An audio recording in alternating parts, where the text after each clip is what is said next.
কখন করেন না যে মানুষের প্রতি দয়া করেন না। সুতরাং আল্লাহর দয়া পেতে হলে কি করতে হবে?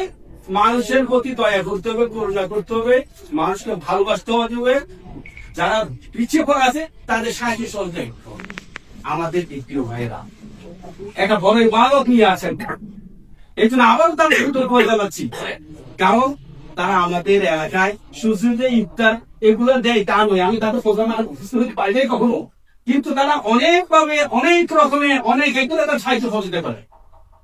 সবাই খাস করে আল্লাহর জন্য দোয়া করেন, দোয়া করবো না সবাই, যেন তাদের প্রজেক্ট আরো বাড়ে, আর প্রজেক্ট আরো লোক সমাগম হয় এবং আরো বেশি মানুষের সেবা করতে পারে। এই জন্য আমরা সকলে সবসময় তাদের জন্য দোয়া করি।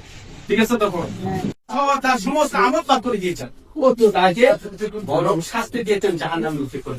এবার দেখুন সৃষ্টির প্রতি মানুষ সেবা কত বড় ইবাদত, সৃষ্টির সেবা কত বড় ইবাদত।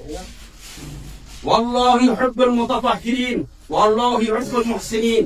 কি বলেছেন আল্লাহ? তারা যে উদ্যোগ নিয়েছেন, আল্লাহ মানব সেবা, সৃষ্টির সেবা, মানুষের সেবা, সে উদ্যোগীদের সকল কামিয়াব